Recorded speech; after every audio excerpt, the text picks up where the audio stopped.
how are you? But I'm not going to say, how are you? Okay. I'm going to say, where's your heart right now? Yani, let's do it in two ways. If you were to make dua to Allah tonight, based on how you are, which one of his names would you use tonight? Al-Wahhab. Al-Wahhab. Why?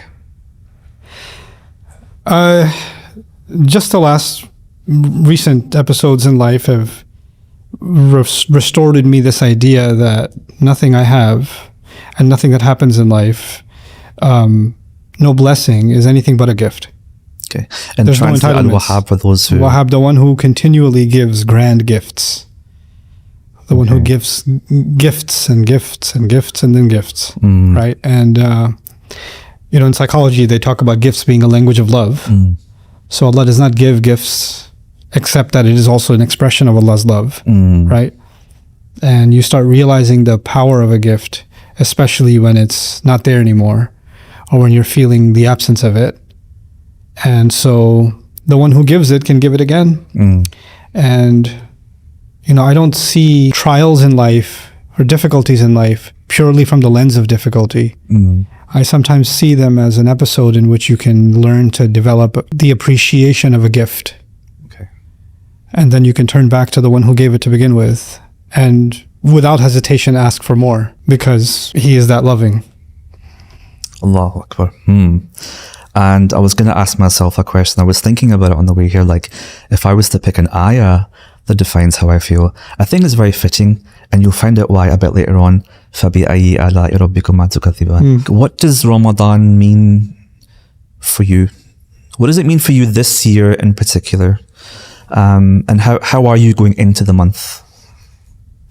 I am trying to unburden myself in Ramadan. Meaning? I'm trying to... My mind races. I think about too many things all at once. I'm strange in that way. I can't multitask in life, but I multitask in my head all the time. And there are too many responsibilities being carried and too many burdens being carried and too many challenges all at the same time. And I think for me, myself personally, when you do that for long enough, it starts taking a spiritual toll. Like your mind it's hard to get your mind to stop racing even when you're praying or even when you're making dua. And even if you are able to concentrate, it's not long lasting, right? Because there's just too much going on. And I think Ramadan is a really good time to find your calm and to slow this horse down a little bit. And in a sense, it sounds weird, but let Allah take the reins. Okay. Let the Quran take the reins and just be with yourself. Just be with Allah, right? Ramadan is, for a lot of people, even for me, I think Ramadan is a very social experience.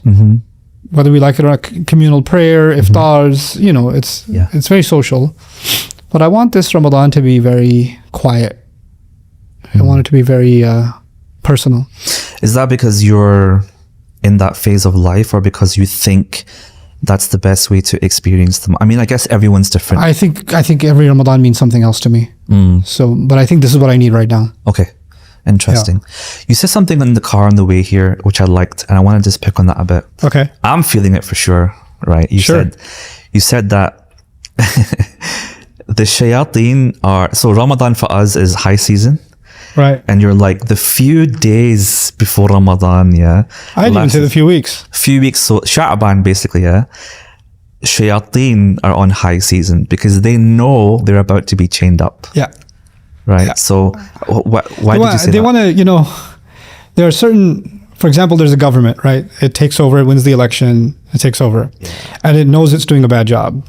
And it knows in the next election it's going to be kicked out. And the next election's coming in a few weeks. They're going to try to do as much damage and change as much policy and leave as big of a mess for the new government as possible, so that when the new government comes in, instead of fulfilling their own agenda, they're just undoing the damage that was done by the previous administration, right? This is the nature of politics. But I think it can be an interesting way to understand what shayateen do. Shayateen know this is the month where we are trying to build ourselves spiritually. We're trying to move forward. The best thing to do is to put me and you in as deep of a hole as possible, spiritually, psychologically, emotionally, set us as far back as possible so that even when Ramadan starts, we're too busy digging ourselves out of a hole instead of actually moving forward with something. So we're spending too much time undoing instead of actually doing, right? So all the lies, all the backbiting, all the watching stuff we should be watching, all that stuff is going to be, and you know, I don't want to out myself here, but I'm feeling that, by the way. I'm like, you know, it's fine, I'll do tawbah in Ramadan. But who says that I'm guaranteed Ramadan? Yeah. So that's a fantastic point.